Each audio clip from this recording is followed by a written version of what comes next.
Nous sommes Marché Express Bureautique MEB en cycle. Nous vendons pour vous des matériels informatiques tels que les imprimantes, les photocopieuses, des produits consommables, des cartouches d'encre et tant d'autres.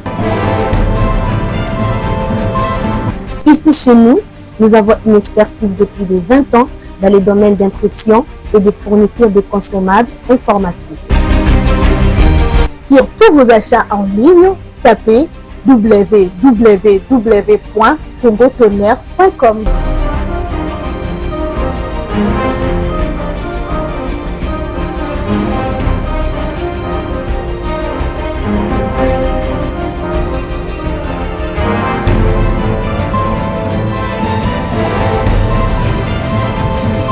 MEB, c'est vraiment un marché informatique. Commandez aujourd'hui, réceptionné dans 24 heures, stock disponible partout en République démocratique du Congo.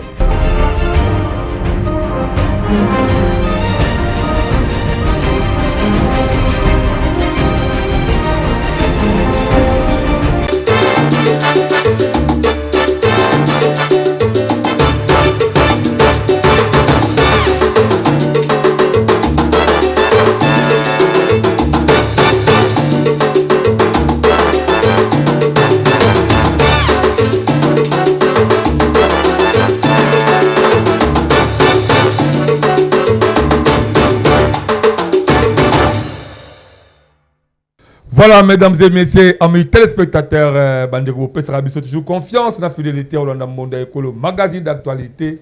En tout cas, on a éduqué Biska Bozali, Kimia Kolo Zambé, Ezra O Mabota Mabino.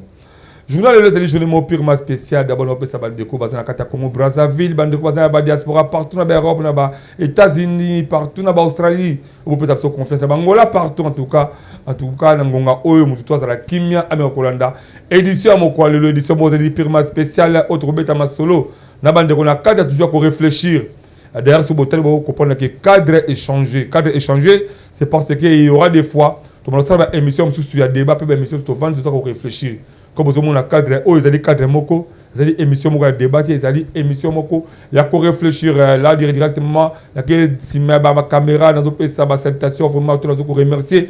Moi, l'amboka, Igrid Mateta, Wazali, ingénieur, réalisateur, il y a bon le magazine d'actualité et pourquoi pas dans Israël, Wazali, quoi, accompagner de manière que journée à l'autre, édition édition moko, avec impact dans l'idéologie. Moko à l'autre, on va réfléchir beaucoup plus, notre rôle quand on développer République démocratique du Congo. Tu as un projet au chef de l'État Félix Tshisekedi à Pessabiso, c'est le projet à 145 territoires. Il y a le programme de développement local à 145 territorial. Mais le programme les alliés qui souffrent, c'est parce qu'il n'y a pas vraiment de bons conducteurs au Lukaba accompagner le chef de l'État pour que le programme se développe. Or, dans le porte les hommes passent, les institutions restent. Alors, il faudrait au moins que vous rappelez les politiciens, le chef de l'État Félix Tshisekedi à son pouvoir, puisque ou bien constitutionnellement, c'est déjà prévu que en 2028, il y aura les élections en Mboka où eux qui permettent qu'il y ait Azalibanda. Parce qu'il y a des mandats. Alors, il faut au moins que le programme est dans la message eux qui permettent que évoluer pour que le Congo ait changé. Alors, le programme de développement local à 45 territorial, les programmes qui permettent que le Congo se développer. Mais est-ce réellement que tout ça, alimentaire politique, qui accompagner le programme? À part alimentaire politique, tu as l'IP, tu as le Congolais d'abord en général, tu as le pasteur, tu as la Katiwana, est-ce réellement que les Congolais ont la responsabilité d'accompagner le programme? Je vais le réfléchir. Dans Moko, vous allez moï politique, analyse politique, il y a beaucoup plus. Moi, Christian Moukaba Boyebiye. Vous avez un plateau où réfléchir dans l'Italie, dans l'Italie, changer l'image. La République démocratique du Congo passe tout le monde de l'autre, de part et autre, au visite RDC. Mais donc, visiter RDC, infrastructure, donc, visiter RDC, dans la spécialité, autoroute de RDC. Or, dans le moment où l'autorité Mingamboka, la population, vous allez accompagner Bango, comment beaucoup plus que préféré que dans Mboka Bapaya. Au Zimbo Mboka, au Kekuna, au semi appartement pour vivre à Kuna. Mais tout le monde a pensé, ou bien ça qu'on songeait que le lobby peut-être bien en retraite, mais au stade ferme quelque part avant de pouvoir à Congo. Personne ne pensé sur ça.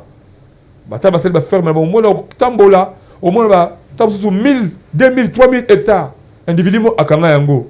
Mais tant que la carte à 10 000 hectares, on a Kangawala, et ça, c'est le comment on a la carte à 10 000 hectares. Tandis que, et ça, la bande de construction sur le canefis qui a un hectare moko, à ça, la bilan, la bicycle à Balam, tout péné à capital, mais ça, qu'on soit. Mais ça, bande de construction à 5 000 hectares, 4 000 hectares, au tout cas, dans la ferme, on a 4 000 hectares, au toucher, mais au toucher des agaya, mon conzitel. Mais depuis, à 5 000 hectares, on a, ni au à ça, la Kanyango, pour qu'il permette à qui je sais pas, tout le monde, commune, moi, qui je sais pas, c'est un boumalide, surtout un boumalisango. Vous comprenez que le thème ma belle équipe tout pas congolais donc tu pour réfléchir les comment est-ce que tu as ça pour que tu changer image de la République de moitié du Congo dans le secteur du surtout là nous avons directement invité dans mon Christian Mukaba en tout cas ce que ça n'a plaisir makasi Christian Mukaba Zambiko Zambiko bonjour les bonjour Christian Mukaba félicitations et grandes félicitations c'est très rare na tchango na biso tous ala na ba plateau ya kitoko boye c'est très rare babiloko eza babiloko to mona na ville babiloko to mona na balingwala mais aujourd'hui biso pe tchango toza honoré na musala kitoko zali ko sala journalisme bon d'emblée avant na kozwa biscuit na nga après d'emblée na tuna innovation nyo surtout ya mbonda ekolo qui est derrière Alain Dewa naza journaliste était mais na tuni parce que tozo mona vio mbonda ekolo yeko vivre na plateau ou l'équipe a chaîne ebele oyo baza na antenne na signal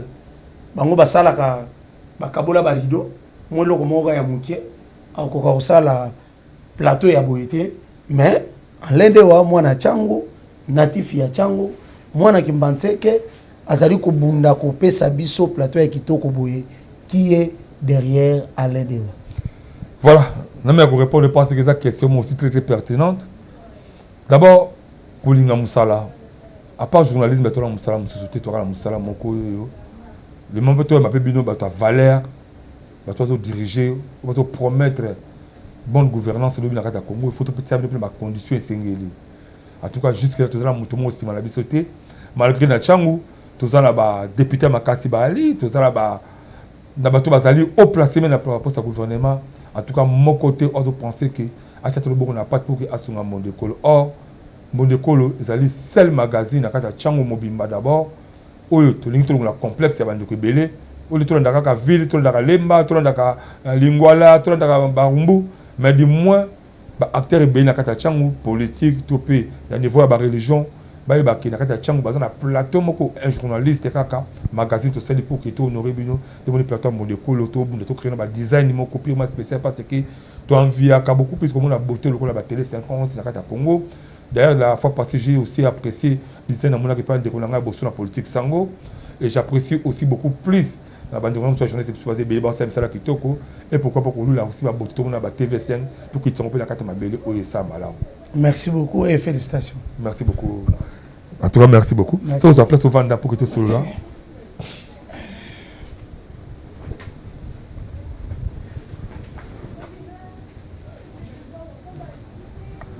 Oh. Monda Ekolo, magazine d'actualité, voilà maintenant. Tout ça, Namamboka Christian Mukaba, tout ça, na plateau. D'abord, on a remercié parce qu'il a dit qu'on répond à l'invitation à la Bissau. Namamboka Christian Mukaba, bonne santé. Merci beaucoup pour l'invitation. Santé Zamalamu, na biscuit na biso, Toringi, qu'on remercie d'abord l'invitation, on a confiance au Pesarabiso. Il y a quoi qu'on réfléchir pour la République, les alliés importants. Je voulais encourager une dame, il y a des femmes Bazali Kobunda Kosunga PPI, Kosunga Biso, na PSI, félicitations na Ndekomoko ya Mwasi, Bazali na entreprise na ye, où ezali salon de coiffure Josiane Matepa, Zola, Kuna na Ipen, côté, il y a église à Saint des derniers jours, na PSI, félicitations, parce que au moment le chef de l'État a dit que jeunes bazala autonome, l'entrepreneuriat de jeunes, les alliés importants. J'ai dit un grand merci à Madame Josiane Zola Matepa Mania pour l'infrastructure et Mounene où ils allaient engager les jeunes au bazali na Ipen, kuna côté église de la Borne, au bazali ko travailler ko sunga bazali pe ko bikelawana. Je voulais aussi remercier un jeune.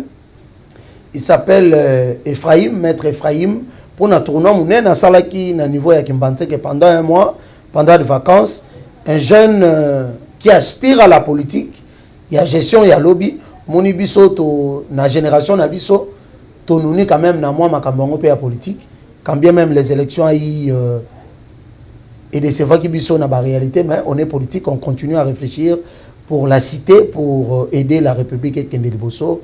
Dès qu'on a biso Ephraim pour un tournoi, il y a fraternité, il y a Kinshasa Bomoko, Oyo Ezalaki na Kimpanteke, lui en tant que aussi natif de Kimpanteke, félicitations, n'a pas pris Oyo Apesaki Bagani. Voilà, merci beaucoup. On doit toujours remercier. Ça m'a passé qu'on ne doit pas toujours penser. Il était bon, il a fait ça. C'est dans la vie qu'on doit quand même reconnaître. Effort au Moutou Asali. Comment développer la République démocratique du Congo à travers nos territoires, les alliés, si j'ai mon tout le côté de mon Christian, Moukaba, parce que les alliés, émissions, mon débat, les alliés, émissions, on réfléchir ensemble pour que tout le ça aussi, acteurs, il y a malam ou eux, pour permettre que le but au Congo, mon meilleur. Tant que le monde a calé le barrage à train, il faut que malgré Belge, il y a un Fimbo, mais Fimbo est belge et ça là qui va qu'on a biso.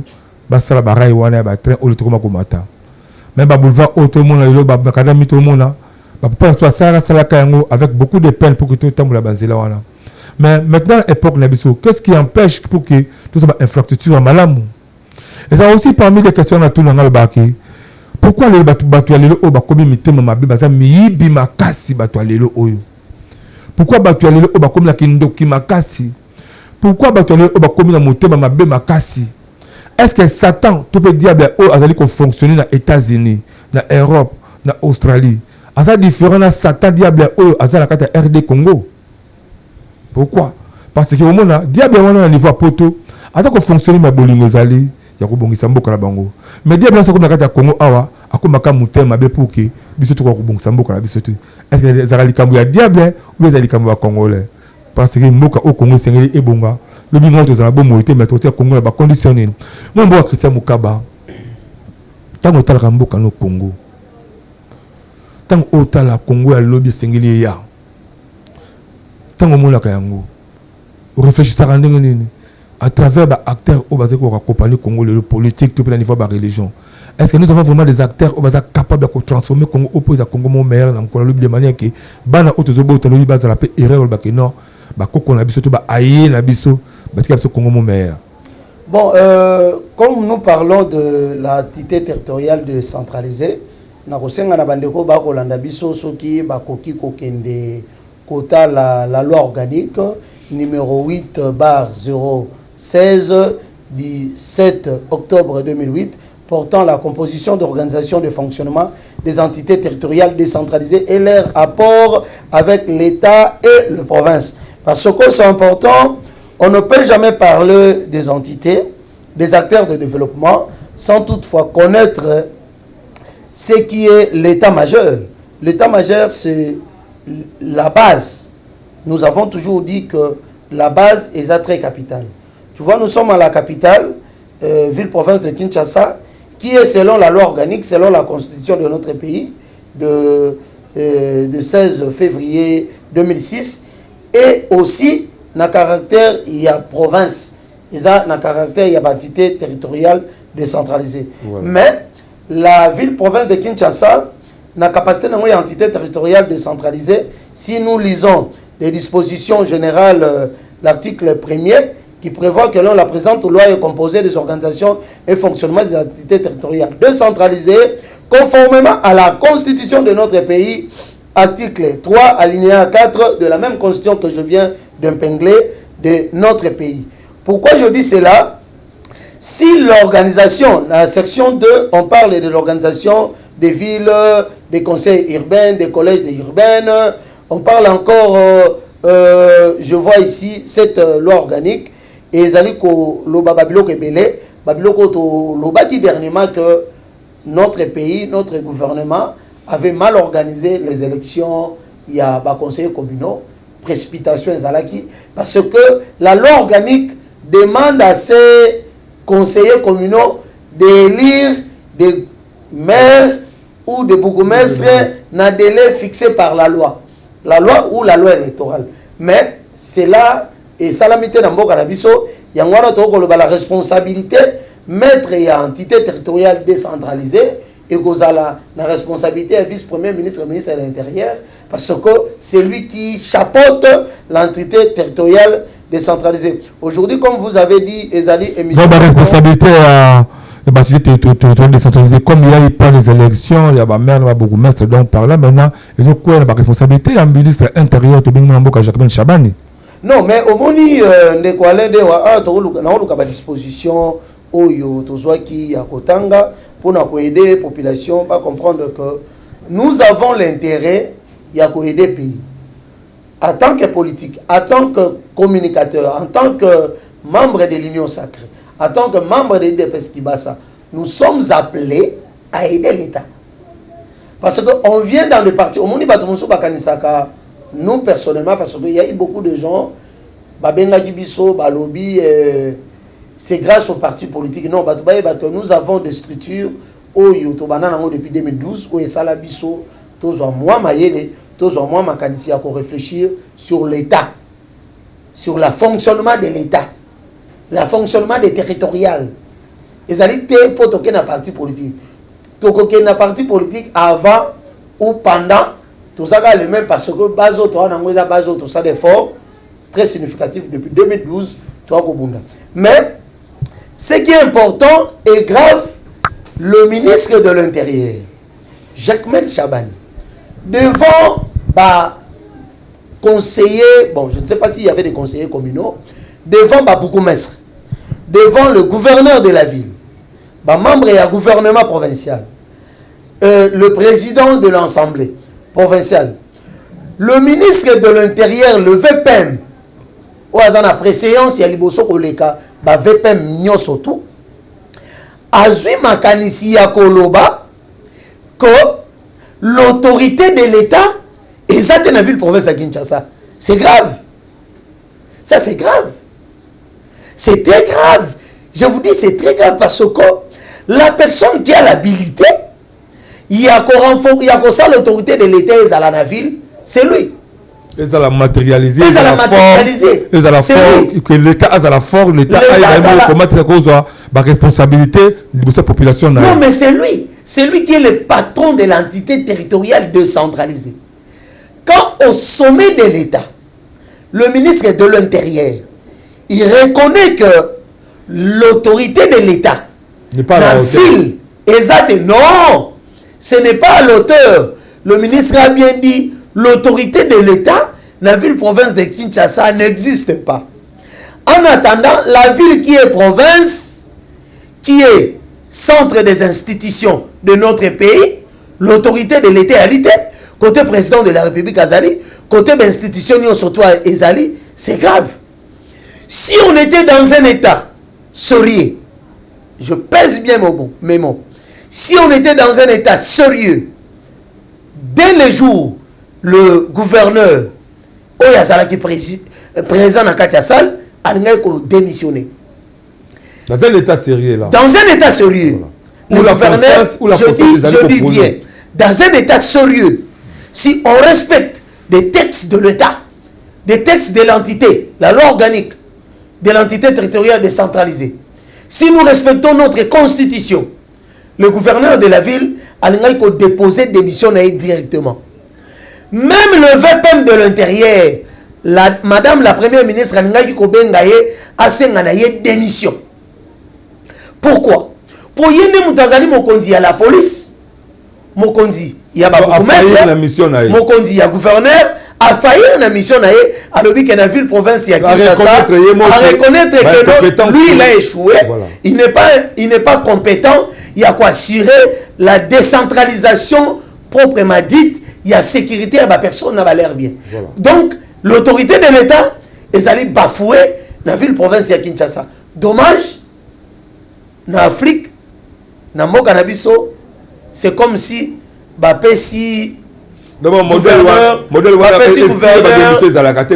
gouverneur, autorité, il y a travailler dans des populismes, dans cet esprit de l'entité territoriale décentralisée.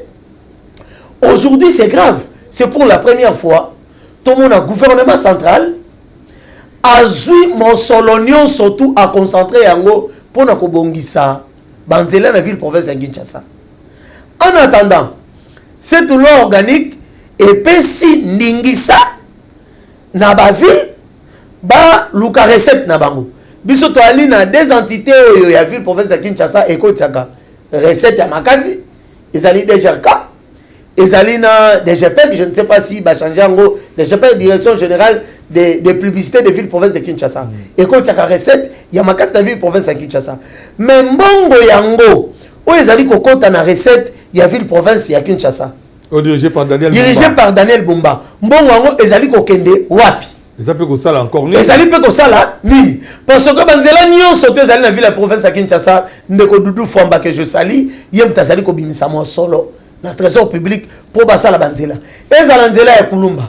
Ezala nzela ya Kimbuta. Ezala nzela ya Matakumu. Ezala nzela o nyonso ezali ko sala ma partout. Kasavu Bulimete Lingwala. Ezali mbongo ekouta na trésor public na gouvernement central. Donc tokoki koloba gouvernement central azali kozongisa la ville province ya Kinshasa rétrocession d'une manière ou d'une autre. Non. Soto lobi bongo to mikosi. Le gouvernement central azali ko pesa pe ville province de Kinshasa rétrocession normale. Mais ba taxe wana na masina pe to futaka. Na kimbantseke pe ba futaka. Na maluku na ntseli, na bumbu na selemba na kauka. Na makala, na lingwala, na gombe ba futaka. Le gouverneur de la ville province de Kinshasa azali une incompétence, il y a sa rétrocession pour la loi organique, ba commune pe ezali ba entité territoriale décentralisée. Il faut que le gouverneur paye, il faut pas la rétrocession. Mais dommage, une année passée, depuis Ndeko, gouverneur Daniel Bumba Kota, Babukumestre, il y a 24 communes à Kinshasa, bazwa rétrocession, Kakambala Moko, ça bango $10,000 na valeur il y a je ne sais pas si 2 500 000 francs congolais, donc na valeur il y a $1,000 na 2 500 000 francs congolais. Oh il y a pesa bango $100 le la valeur il y a 250 000 francs donc mbongo wana alobaki ezala pona assainissement. Imaginez commune logo la Kimbantseke ezana plus de 40 quelques quartiers.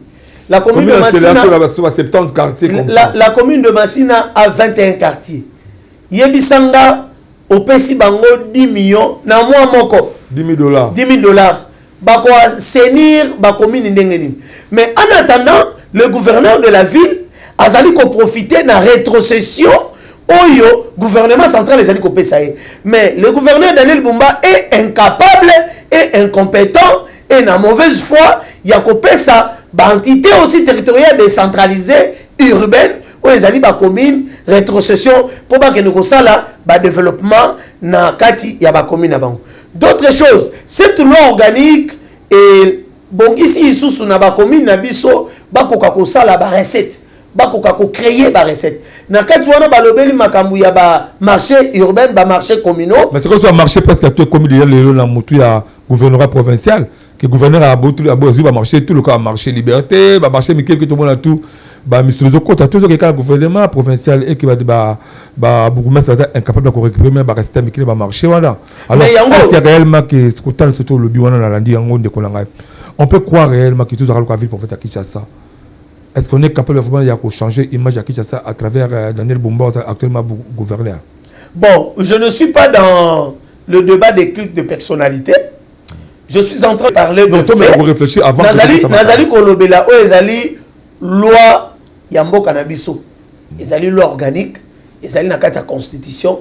Le président de la République outi kolobango ne bande l'émission a zana makanisi ya kobongisa le 145 le programme de développement PDS 145 ezali déjà makasi. Mais ils ont souffert si quoi accompagnateur à bien. Voilà, pourquoi ils ont souffert parce que comme la ville province à Kinshasa, je vous dis ben infrastructure nion soto bozali komona o ezali ko salama ezali na volonté détermination ya chef de l'État Félix Tshisekedi à travers le gouvernement central et non provincial. Nous n'espérons jamais et non provincial na province na biso et pas Daniel Bumba il peut faire mieux parce que ba recette nion soto ezokota zo sala ata eloko moko te na ville province ya Kinshasa mais okende wapi ba kinois nos députés provinciaux ngana ko tuna bino mutuna mosolo ezali kokota na ville province ya Kinshasa ezali kokende wapi toko ça l'effort tozwa ba recette vrai oyo ekotaka na DGK oyo ekotaka na DGPEC je vous dis na osala l'effort na yeba na moi ville province ya Kinshasa na ba taxe na ba taxe foncière na ye na ba oyo surtout ezali na droit na ye azwaka combien nini azali kosala nango. Personnellement sur le plan du terrain il y a rien ne marche, rien ne va avec Ndeko Daniel Bumba ce qui pouvoir ezalaki ata chef de l'état ya kolongola ba gouverneur na ninga ko senga na chef de l'état alongola le plus vite possible parce que bazali koloba outi kolobango visite RDC au cœur de l'Afrique au mbongo toke ko bebisa ebele plus de 40 millions plutôt oekei na mboka bapaya na bekipa bapaya tandis que biso moko l'équipe na biso lina foot eloko moko ezali ko sala mate na entité territoriale décentralisée toza pe na bantenne ya football o to benga ka lokola biso na ba plateau l'équipe na biso ebetaka na nzela ebetaka na ba commune bantante sportive ya province urbaine ezali pe ko tambola te pourquoi pas ministre national d'idée Boudimbu oya ke ko kabambongo epa ya bapaya akokai ko zwambongo wana ko renforcer base parce que ce qui base ezali ko tombwama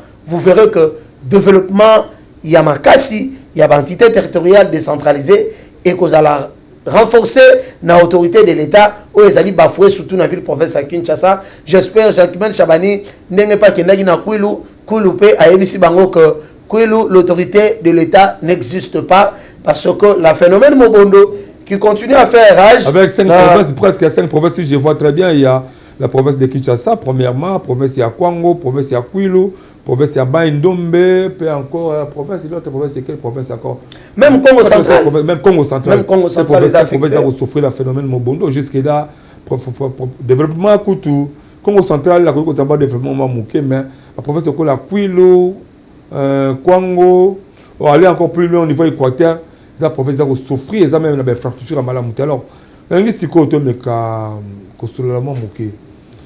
a un oui, ministre VPM, il m'aura comprendre, à réfléchir réellement que Mboka et l'autorité de l'État est bafouée, l'autorité de l'État est coûtée, à comprendre Moko. Donc, ça peut-être pour. Mais à vrai dire, il fallait quand même démissionner les bâtis, Kabalou, Kabatou, et c'est une côte réellement que l'autorité de l'État faut exister. Tu as une activité pour faire ça Kinshasa. Quand tu as une commune, tu as développé. Les acteurs n'y a pas cassé vraiment au point pour que le développement de la faire Kinshasa est appartenu. Le vivre Kinshasa est surtout d'abord capitale, il y a Moka, il y a miroir, il y a la République démocratique du Congo, puisque quand on visite RD Congo, combien visite d'abord Kinshasa. Kinshasa, c'est dans le centre et continue dans la province et tout. Alors, quand vous visitez RD Congo, on a Kinshasa totalement. Est-ce réellement à travers nos communes qui sont les premiers acteurs du développement pour que la commune soit un changement et que tu vas réellement Kinshasa malade? Bon, dans le lobby, dans la loi organique, il y a une entité territoriale décentralisée. La commune, il y a une entité indépendante. Le gouverneur, il y a ville Daniel Bumba. Il y a une rétrocession. Mais il y a une commune qui a développé une recette. Tout le marché. Tout le marché aujourd'hui est comme dans mon condiment. Le marché on est comme dans la ville. Maintenant, la commune est souffrir. Il y a une personne là, c'est quoi? Gérer le marché. Pati Moubenga que je salue. Est-ce que tout à Pati Moubenga d'abord? Parce qu'il faut tout à aussi, pour quand même au milieu du village. Est-ce qu'il est vraiment capable de relever côte? Malgré bon, tout au niveau de la province. Est-ce qu'il est quand même capable de relever compte que marché n'a pas continué à permettre que même à Daniel Bombazate, tirer responsablement au niveau du gouvernement provincial et qu'on aura vraiment qui chasse malade. Bon, au moni Ndeko Patimo Benga député a un bon gestionnaire, il y a Bekol Naé, a accompagné même le chef de l'État dans ma campagne d'éducation. Je le félicite pour ce point-là. Mais le mal, c'est quoi? Le gouverneur a nommé DG. Il y a un marché urbain, surtout à la ville province à Kinshasa. Mais les textes qui régir fonctionnement na yango, autorité na apparemment égalité. Parce que le gouverneur devait faire une arrêté qui régit au EPC force que azali na droit ya ko sanctionner na ya ko bengana na ya ko remplacer na ya ko nommer ba chef ya ba marché urbain. Pourquoi na lobi bongo aujourd'hui ba marché nyo surtout ya minene ezali biloko ezali ko kotsa mbongo ebele na trésor ya province na biso ya Kinshasa.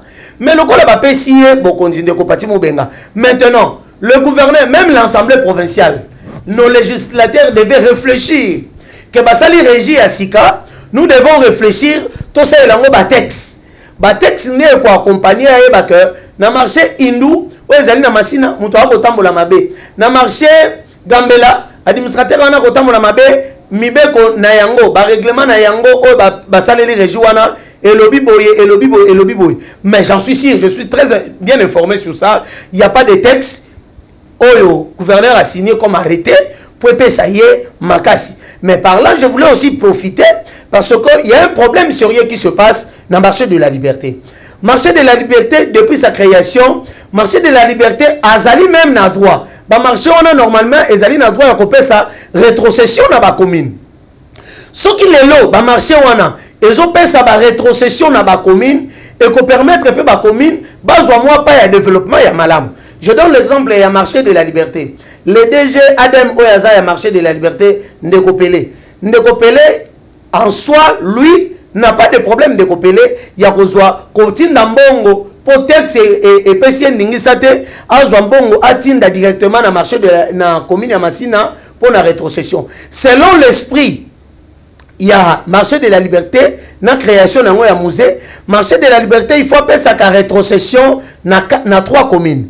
Après ça, la rétrocession dans la commune à Massina, après ça, la rétrocession dans la commune à Kimbanseke, après ça, la rétrocession dans la commune à Yanjil. Mais, comme l'administrateur qui est là, l'ADEM qui est là de Kopele, lui, il n'a pas cette habilité parce que, Batek Souana, dans le niveau de la province, Bapesi Yangote. Mais je l'encourage de Kopele, surtout Ndenga Bengani Bato, Bazali Liboso, ou Babane Kotia Salité, Tchaki ba kiosque moko bezanga tina il y a marché de la liberté. Je crois que les alliés niveau non ezana kati non na provincial la copexa nanzela mais ezana kati ya clôture il y a marché de la liberté. Non c'est ça le tambona soto bi pour malgré to beta mastolonga ka comment développer qui Congo mais so il a kati marché liberté c'est quand de copeler parce que place on d'abord sur total na esprit au musée longa de la sala ka yango est-ce que c'est d'abord terrain mobilier c'est quoi ba parking kaka. Mais ce qui est coûté ba kiosque c'est belé bisikala alors que teka ba kiosque depuis la série de corruption to longwa l'autre c'est que même au précédent longwa kala voilà donc et comment on le ba kiosque ba photocopie ba kiosque ba teka ba biloko donc même ba parking qui souffrir les sikala et puis ça aussi endroit OK bon on même ba concert ba instruments au bêta mais le marché liberté c'est quand même on ba concert ça est-ce que ça même spectacle là tout est comme vendu alors bon je me suis dit à Kouti en Gobongo naza communicateur na yete naza pe membre na yete naza pe na soutenir ye seulement parce que yepe akuta ba KPP yepe akuta yango donc de copier rien pour ça. Maman Fatou. Je crois ici quand les arabes parking, les arabes le moment la rédia mis sur le concert de Sikana, mais actuellement le comme parking c'est comme si le temps de KPP et pour prolonger encore la au côté de couper donc personne a donc pensé comment est-ce qu'on s'appelle ça parce que tout le temps la porte va beaucoup. Tout le monde a sur marché côté il y a un endroit où parce que comme musical ba ko sepelé ba ko taper musique ba ko ça ba spectacle même ba ta gymnastique ba ko taper même projet musical on a la population y ba ça ba gymnastique dans la soirée comme ça mais tu dis que c'est marché liberté ba place les combat il a vendu combat le ba comment occuper en gros mais problème grave c'est c'est quoi ba acteur ni na malonga d'abord tout ce qui va marcher parce que tous maintenant tous on a idée à ces jeunes à biso non na ba je vais vous laisser le temps il faut la commune. Parce que la commune, sur toute la commune, tout le monde d'abord, le chef de rue, le chef de quartier, le chef de la localité, ou le chef de la localité, tu es à niveau, il y a beaucoup de maîtres. Tout la commune, tout ça, service est basé à quartier, voilà, des gemmes, des service, il y a l'économie, tout cela. Mais le temps où tu as développement de la commune, développement des bases, pour que tu changes l'image à Congo. Est-ce que l'acteur autonome, le chef de quartier, le chef de rue, on a dit bourgmestre pour que tout le monde remonte directement et puis le gouverneur a dit mon cause là bango. Est-ce réellement tout ça acteur à malam ou bazar après il y a quoi accompagner le programme de développement local à 45 territoires. Bon, moi je parle seulement de la loi organique. La loi organique sur Kitina C et Lobby Boye. L'organisation des communes, les conseils communaux, cet organe délibérante chargé de prendre des décisions et de fixer des règles au niveau de la commune. Par là, on a quitté. On a expliqué pourquoi je dis cela. Il est dirigé par le bourgmestre. Il assure les exécutions des décisions prises par les conseils communaux et les lois. L'attribution du bourgmestre en tant que chef d'exécutif communal et le pouvoir responsable des impôts. L'administration, il veille sur la bonne marche de l'administration communale, l'état civil, l'ordre public, responsable de la matière de l'ordre public. Par là, on a l'ordre public. Ba bourgmestre na biso bazali na ba problème. Pourquoi bazali na ba problème? Na loi organique, le mal était législateur. Basala qui séparation, il y a pouvoir politique, non pouvoir policier, je peux dire militaire. Donc nos bourgmestres sur le plan de sécurité, nos bourgmestres bazali na pouvoir te ya couper sa injonction. Na et pas ba commissaire il y a ba ville il y a pas ba commissaire il y a ba kondia sécurité bazali na pouvoir te il y a koyebisa major ya siat moko boye non o sala mabe longwa a remplacer pouvoir wana ba pesi bango ngote. Donc mais législateur congolais il devait d'abord réfléchir sur ça ce qui réellement imaginez na ba commune imaginez na ba siat na ba sous-siat et na ba policier et na ba commandant à sali 10 ans à bali wana à boti wana à comment na famille soit kangi mutu à juger par rapport il y a intimité na à créer ba makangu donc à créer insécurité na entité na quartier côté azali. Donc mais ce qui pouvoir wana y est pas d'abord par là je voulais aussi demander le général Israël qui est de la ville province de Kinshasa ce qui a comme ça la permutation le plus vite possible. Il y a un commandant, il y a siat, il y a un sous-siat parce que barumeli l'incapacité na bango ba comme na bango kotika population s'occuper. Bango ba yaka ko ça l'intervention té. Deuxième chose, gouvernement a PSAP ba commissariat provincial comme ba district, ba futaka bongo et kotaka na trésor public. Et ali malam, je te donne le cas de Tchangou, Tchangou futaka plus de 60 millions de francs congolais en Nemomba. Il faut ba futa. Commissaire P. Oyaza o batini comme major ya Tchangu azali pe na droit ya koyebisa ba commandant ya ba siat na ye batina mongo ba commandant ba siat bazali pe na droit ya koyebisa ba commandant ba sous-siat batina mongo on lié bazala na conscience ya kosala musala ya sécurisation ya population na ba bien na bango baza concentré mingi ya koluka ba infraction o bango ba benga vagabondage kokanga batu inutilement pona koluka azwa mbongo pour futa et que na trésor public. Or babiloko wana il faut le législateur a réfléchi sur ça. Mais le problème est beaucoup plus. Si on ne peut pas conseiller communaux, il y a un problème dans le bourgmestre. Les conseillers communaux, parce que nos conseillers communaux, la vérité, à 90% des conseillers communaux, ce sont des jeunes. Au baza mingi pa na bango. Baza ba jeunes oyo, baza mingi, ba ebi législation te. Baza ba jeunes oyo mingi. Baebi fonctionnement et administration et territorial. Donc c'est comme si vous avez une attribution à Bangote. Bingi baebi attribution à Bangote. Or, baredi bamibeko ya mikie na niveau ya commune o bango bakoyo ko sala. Ezali important, bango batia en application, ba pesa ngo collaboration na ba bourgmestre. Ba ko collaborer difficulté na bango collaborer na ba bourgmestre ezanini. Ba bourgmestre bazali jusqu'aujourd'hui nommé par l'ordonnance présidentielle. Oh, il a dit que l'ordonnance présidentielle est remplacée par une autre ordonnance présidentielle. Sauf que l'élection est salamaki. Mais tu as dit que l'élection est salamaki est prioritaire. Et la priorité est parce que nous allons l'équipe, l'insécurité l'équipe. L'État a canalisé un bon ouana, a tchayango, ata, et pas il y a bande konabiso, il y a la police, et pas il y a l'armée, pour que la brigade mixte. Donc, même si il y a des gens qui ont postulé, ils ont candidat.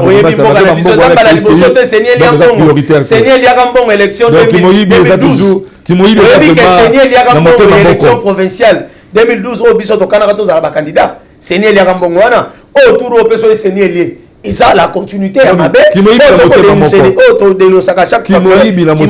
ya motema moko oto que ezali mabe mais maintenant babourgmestre na biso il faut balongwa na makanisi que ils sont nommés par le chef de l'État bazali na redevabilité quelque part chef de l'État il faut balongwa na makanisi wana il faut maintenant loi organique babourgmestre bakoma nango champ de bataille na mais non excusez-moi tant que le bec est babourgmestre balongwa na makanisi pour montrer que trop que encore mabe parce que le oyo c'est babourgmestre bazali ko vivre dans ordonnance présidentielle. J'espère que Bazoulou Kaba travaille dans la vision chef de l'État. Parce que c'est obligé de travailler dans la vision chef de l'État. Pas qu'ils sont redevables, et pas congolais en général, mais ils sont aussi visés par le chef de l'État. De pas travailler sur par rapport à la vision chef de l'État. Parce qu'aujourd'hui, il faudrait au moins que le niveau législateur comment est-ce que le chef de l'État va nommer le gouverneur. C'est de la même manière aussi. Parce que les gouverneurs doivent être vraiment nommés. Parce que de toute façon, le gouvernement, le chef d'État est capable de le gouverner. Et si tu le Kinshasa, tu as savoir professionnellement, ils arrivent vraiment à l'efficacité. Dynamique Daniel Bumba. Et comment dynamique Daniel Bumba? Comment dynamique Daniel Bumba? Tout d'abord, le cas président de l'Assemblée provinciale, APK, à Kinshasa, c'est d'abord une personne qui est Azamouana Tchango. Et totalement réellement qu'il a fait ma belle qui va voter cahier, même incapable de voter. Il faut voter budget pour permettre que ma même route, il y a une chose de la Mokaliwana, parce que les autres de la route Mokali, tout le monde a député, moi, dans le Bélango. Mais le président de l'Assemblée provinciale, moi, je suis passé les Vimbu, je suis capable de le Bélango.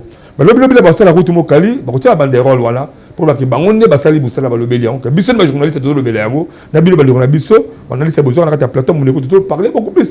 Si la route Mokali, les populations vont souffrir, la place, c'est un trajet à 500 francs, et comme il va trajet à 2000 francs, c'est parce que comme la maille, on a les boulements zengeli, c'est difficile pour les calors. Pour ceux qui surtout dit qu'il est OK, beaucoup de gens ils sont éligibles et ils sont redevables et pas à chef de l'État. Au moins qu'il faut risquer encore de tomber dans la barrière. Parce que d'abord, le ministère, il y a VPM intérieur, incapable d'organiser l'élection au niveau de la commune.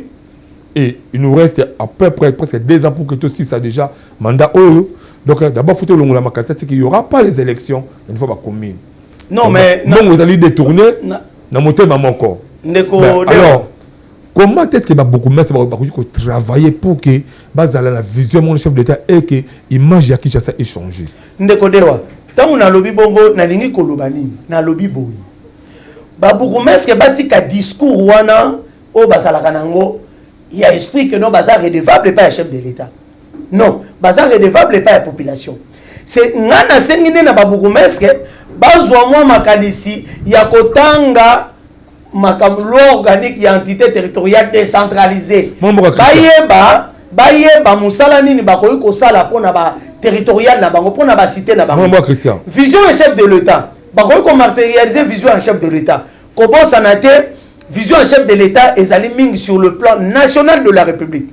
Le président de la République ne parle pas. Le chef de l'État n'a pas demandé au Baboukoumesque de changer à la police. Non. Mais le chef de l'État qui demande le respect, il y a droits humains, respect, il y a Moutou. Sécurisation, il y a Moutou. Mais maintenant, les biens des personnes. Mais maintenant, cette cohérence entre les conseillers communaux, maintenant, nous demandons aux conseillers communaux de travailler. D'abord, les cohérences, c'est le monde de Christian. Pour soulever pour moi, c'est comme si les conseillers communaux ont attribution à la bango. Mais si vous avez conseillers communaux, c'est comme si tout le monde a la colongo, la kaka, beaucoup mestre. Alors, on a une lecture, ni bango couper ça, bateau va voter à bango en 2028. Est-ce que les conseillers communaux, il y a aux affaires pour beaucoup mestre ou contribuer pour l'émergence à la commune? Dans le bac à chaque fois que ceux qui l'élo élection il y a beaucoup de c'est salami ba congolais ba yeba que beaucoup mestre mon côté à Rosala inane à Ozalate. Pourquoi? Parce que nos conseillers communaux bazo survivre té.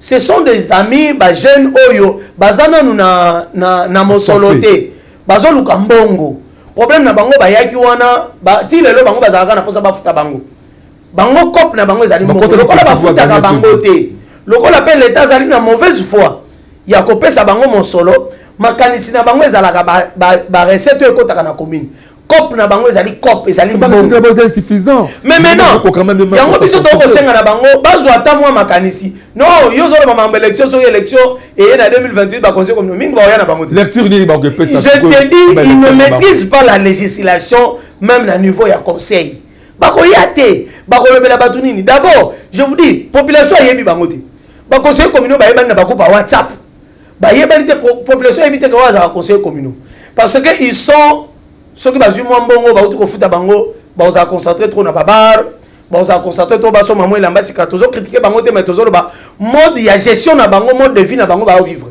mais problème na bango ezali nini bango ba esprit na bango ezali ba bokomesa ba so kambongo ba pesa bango mais maintenant comme il n'y a pas les élections le VPM a ses pouvoirs il y a kosenga na ba législateur ba ça les texte moko bo ya collaboration il y a république mobimba il y a ba conseil papa ngana tambola ngana vana ke na kenge na ke na kwiti o mona ba conseil communaux ndenge ba souffrir o so idete ya kincha sa passe la bango passe la moi mukie est-ce que passe ba conseil communaux ils pas beaucoup ils allaient causer par les beaucoup mais ils allaient causer par l'état congolais selon nos conseillers communaux passe na bango ils allaient pas beaucoup mais bango balingaka pe bokomestre apesaka bango ba quelque chose mais en attendant ba bokomestre rétrocession ba swakati mbongo ngo ba bokomestre ba kozwa ba pesaka ba conseillers communaux eko uta wapi responsabilité ezali ya gouvernement non le gouvernement n'arrive pas il y a kopesa ba conseillers communaux mon solo na bango et par là je voulais quand même féliciter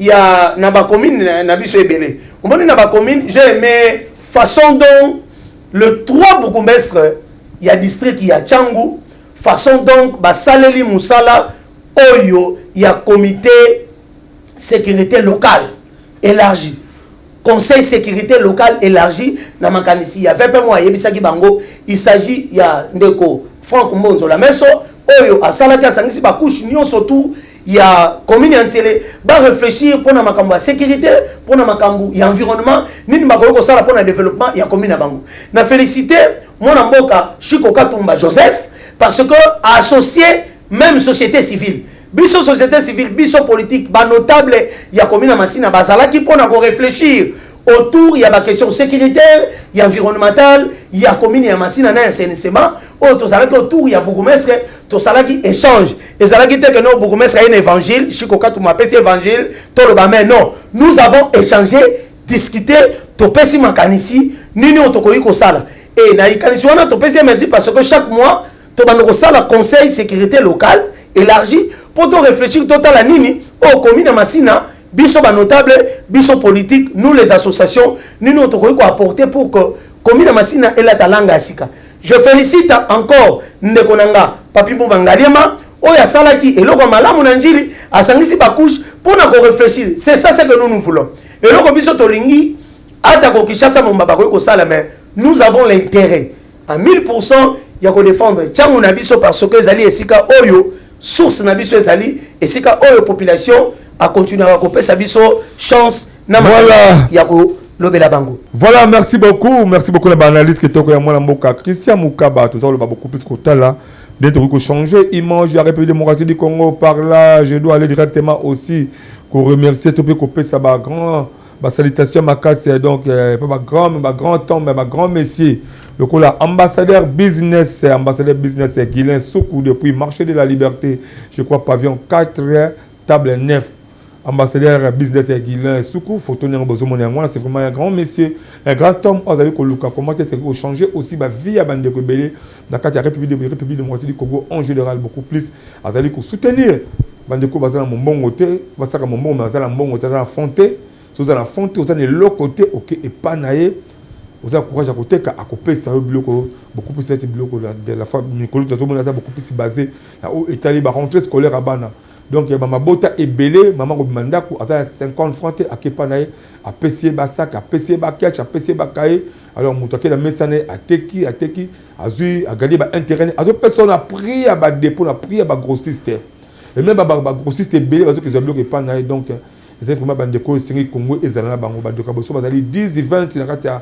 Congo c'est possible de changer image ya Congo donc ozo sunga bandeko au moment où tu ça la messa la liberté na mazata fonte mais ndimi ko pesa ye biloko Ateka pour qu'il a gagné un terrain. Et là aussi, je remercie un grand monsieur là, je vois Zégué, mon amboka, Zégué Mambo, en tout cas, merci beaucoup.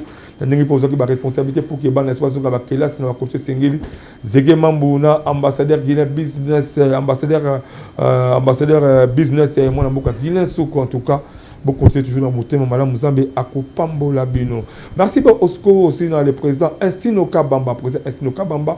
Malgré nous on a vu image ba activité mais boto ça qu'on a devant mon gafula na ibike bana chango bazo ko porter toujours invité na bango pour que au côté toujours dans mon thème malamu. De l'autre côté je remercie aussi le chef Fiston Ebabi Maïndombe, chef Fiston Ebabi Maïndombe la concours on a organisé pesali ko kene comme des presque na tout parce que semaine au toujours courir vers la fin tu dis que jeudi bon retenir que jeudi aux Arabongo demi-finale donc il y a des orchestres qui aux Arabongo Oloni Yara libéral non j'espère non orchestre mususu na bosani donc on peut ça nous va on peut finale ko beta mamoko mokolo ya samedi aux Arabongo Bwenze bona antibize bango ba ko beta bongo mokolo ya dimanche de ba ko beta bongo samedi donc jeudi aux la demi-finale Oloni Yara libéral na ba de biso ya bosani kombo pe samedi aux Arabongo orchestre ko beta ma aux Arabongo Bwenze bona antibize bango ko beta finale pour que pe dimanche aux Arabongo remise à trophée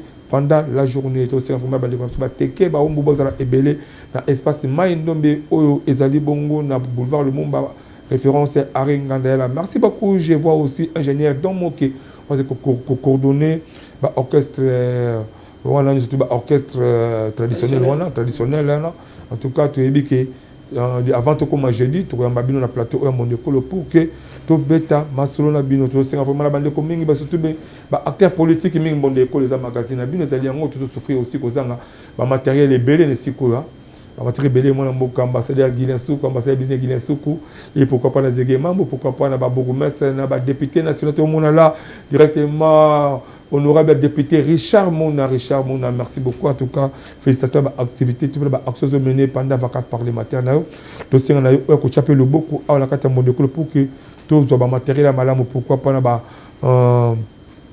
excellence et l'excellence Bazali, à ministre provincial, topé, député Mingozakatia, Changu, topé partout, la carte à ville provinciale qui se la République démocratique du Congo, beaucoup pour que mon décolo, et ils doivent vraiment émergence, malam, pourquoi pas, on a vu sur besoin niveau, poto, là, je vois Foumou Malakata, Moukissia, Voula, il a rien au solo, Tobi Mouchwanga, Nabande Belé, pourquoi pas. Adiano Iba depuis Suisse, pourquoi pas dans la grande dame d'Austin Njito accompagner mon décolo. Cette fois-ci, mon décolo faut le porter même de artiste surtout la musique, la comédie, tout qui peut les artistes à mon toujours pour comment mon plateau à mon décolo, tout ça pour offrir vraiment visibilité, de manière qui doit aussi passer. Pour que Mokili ait comprendre bino. Là, j'ai rentré directement auprès de l'invité spécial que j'ai ici sur mon plateau, mon amboka, Christian Moukaba. Oh, tout ça, pour décortiquer beaucoup plus de tout, changer image la République démocratique du Congo à travers les entités territoriales décentralisées. Et les le chef de l'État Félix Antoine Tshisekedi Tshilombo, mon amboka, Moukina Souka. Dans l'Ingisikoyo. Avant d'abord, le message excusez-moi d'abord, Nazako souhaité la page rose, tout ça, on a quatre plateau, page rose, il y a maman Nelly Baloukiki, madame, il y a merveille Moulangi, maman Nelly Baloukiki, madame, il y a merveille Moulangi, il y a question, vous la mon quatre, vous la 11 ans, bien PC, merveille Moulangi, vous avez responsabilité pour que champagne, Milama, et que Tabamoko, n'a pilipila, pour boire, n'a quoi, Gabongolé, et vraiment au rendez-vous, bisous, mon décote, souhaité, peut-être, happy birthday to you. Happy birthday to you. Et puis ça, Zouate, par mon amboka Christian Moukaba, tout ça, plateau parce que tu peux si te souhaiter dans maman Nelly Baloki qui tourne là, élément mouké au mon amboka écrit ma tête à proposer les.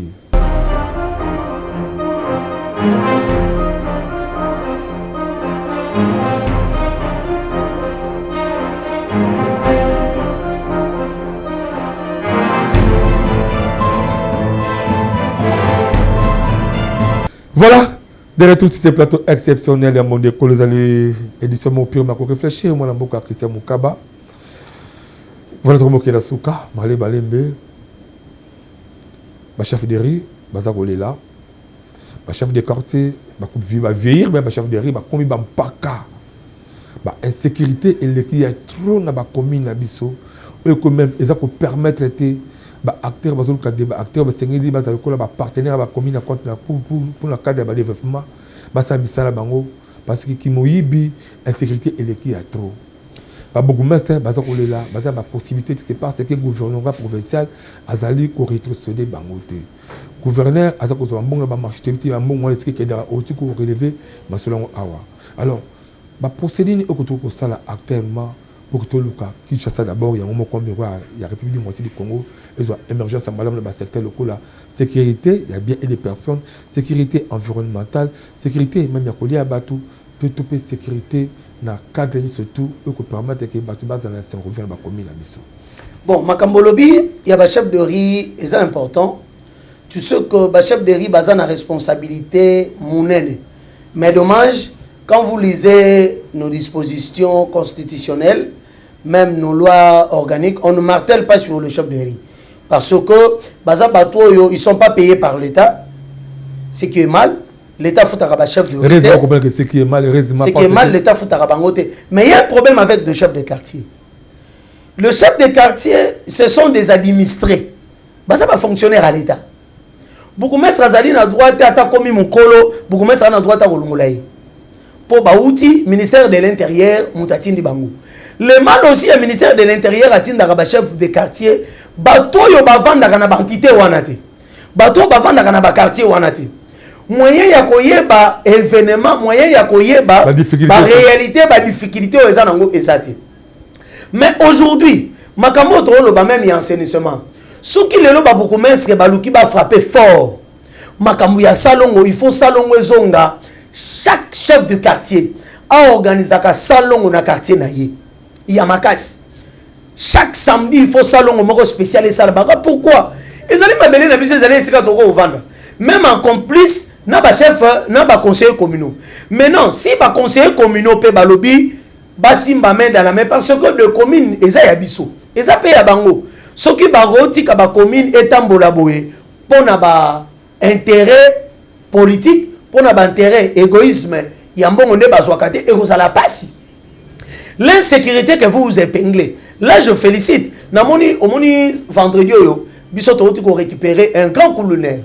Un grand colonel, on a félicité le président, il y a conseil sécuritaire, conseil communal Yamassina, honorable Philemon. Honorable Philemon, Andimi, quoi accompagner biso pour à chaque fois biso tokenda babiloko il y a les gens qui nous soutiennent balinga koloba balinga to lobate to lukato kenda batwana na justice ba rendre bango justice pour que ba kende na ki de to ba kende na prison parce que bazo konyo ko la population ya Masina population Masina particulièrement l'insécurité aujourd'hui Masina est parmi ba quartier phare ba commune phare il y a insécurité à ville province à Kinshasa donc na lingi kolinga concours wana ezala na beaucoup mais Chiko Katumba Joseph basangana nande ko Philemon pour que tu trouver solution il y a criminel o ya makasi o zali ko menacer biso azali na maboko ya l'état pour que basambisa ye akende boloko pour que population akoma kimia mais responsabilité ya makasi ezali et pas ba chef de riz.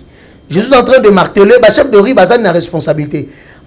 À l'époque en 1970 quelques 72 73 même 80 quelques ba chef de riz babandai ko identifier bato nyon surtout babandai ko kota na ba quartier na ba venu plutôt même le village enregistré et que muto a outi village a sala le jour a sala a rozonga mais aujourd'hui avec ces phénomènes kuluna ils n'arrivent pas à identifier parce que ils sont abandonnés l'état l'a abandonné l'état il faut réfléchir à la chef de riz n'a pas ça bango à quelque chose à significatif à 10 000 francs il y a pamba so ba pa pesa ka chef de riz par mois et ko soulager bango ba chef de riz ba koma ko banga ayebi mwana wazalaka kuluna moyen de dénoncer ezalité la police est capable de dénoncer pour police non mais la police je dis cette indifférence entre pouvoir au ba pesa la police na ba commune ezali ko na ba bourgmestre ezali ko pesa passe parce que ba policier ba sangana na bango ba policier baza ba mi ba kuluna ba policier ba koma na ba petio ba benga ba éclairer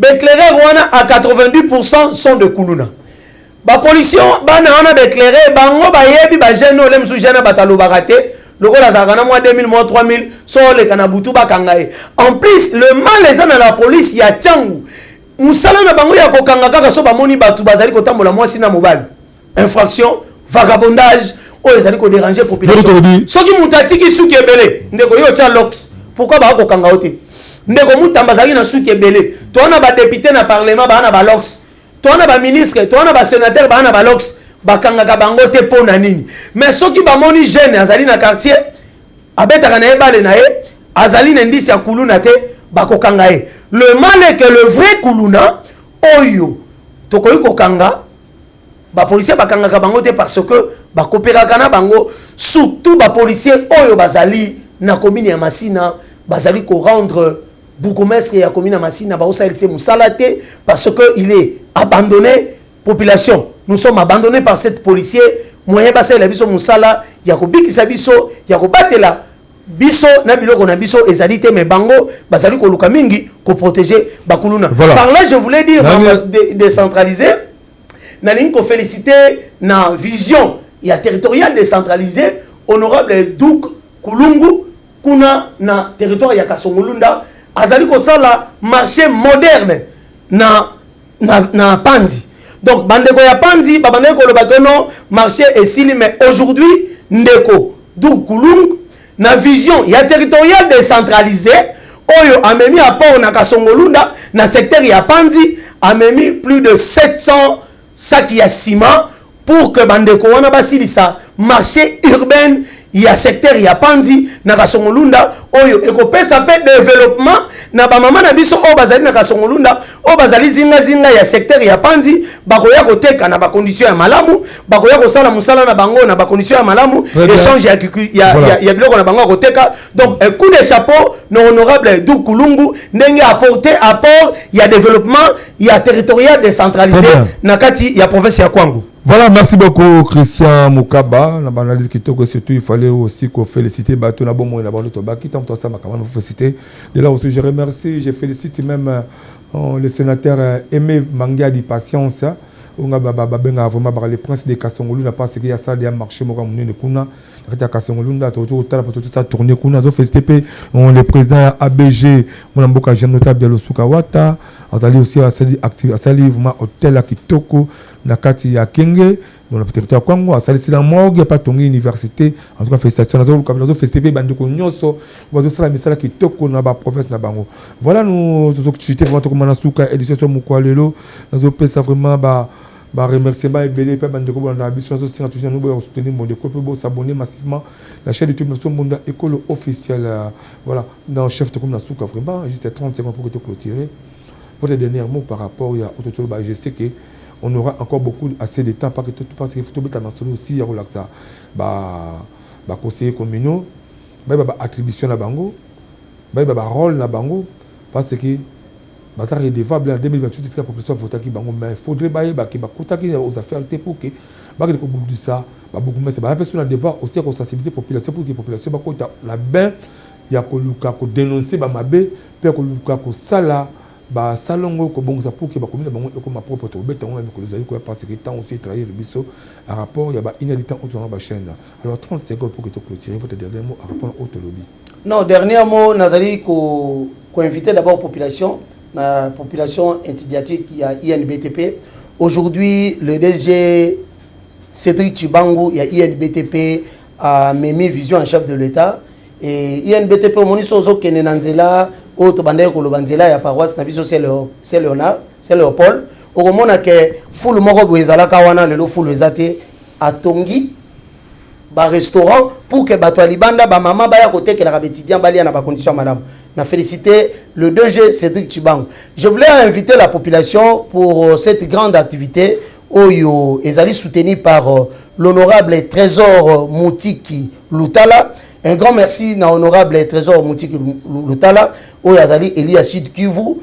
Honorable Trésor Moutiki Lutala pour à soutenir biso a pesi biso 30 cartons ya kokabola bana bakaye oyo ko salama samedi na espace La Compassion, salle de fête La Compassion. Un grand merci na honorable Trésor Moutiki Lutala parce que oyoki souci ya bana oyoki souci ya bana bofele bano bazaye des tickets pour que bazonga classe na condition ya malam pour mokonzi mboka tiela biso gratuité de l'enseignement accompagnement nandeko Jackson Chibangu, un grand merci à Jackson Chibangu, manager, parce qu'il nous a aidé pour que l'honorable Trésor Moutiki Lutala, Ameka Koyo, Kambela, la base d'action commune des associations et ONGD, pour Nakosalawana, et le Rwanda est grand partenaire. Merci. Na honorable Trésor Kandol, un grand politicien, jeune politicien, qui se bat aussi dans la commune à Massina, na Tchangou. Trésor Kandol, un jeune politique qui vient aussi avec, comme on est un politicien, mais ceux qui sont jeunes, ceux qui sont jeunes, politique soki ezali na jeune politique azali kobunda po asala mosala malamu azali kofélicité ndeko Trésor Kandolo ndenge azali kobunda po na bainnovation mpo azali kosala na commune ya Masina. Merci vraiment. Merci beaucoup. D'abord nous avons une invitation à Bisso. Merci beaucoup Yaya. Pour répondre et que cette analyse montre très pertinente. Je crois que on doit encore continuer beaucoup plus de parler pour l'émergence de la République de moitié du Congo. Surtout le lobby Tokufa. Surtout le lobby Tokufa. Madame de Sadi Kaka Toloba. Parce que la République nous appartient. C'est périté italien Babasuli Banga Tokufa. Voilà. Nous sommes arrivés au terme de l'édition Moukalelo. Merci à Mouanamoka Israël et pourquoi pas écrit de ma tête sans oublier partout vous allez continuer à s'abonner massivement à la chaîne YouTube de Monde École officielle. Tous toujours soutenir Monde École, assistance belé pour que Monde École et Zala magazine mon et quoi porter nous abonner à tout. Je vous aime beaucoup plus. On se retrouve prochainement dans l'édition de la Zongiti. Bye. Emenouman, Moutema, ya maman Adèle, tous les cas. Allez, dewa, kaka, mwana maman.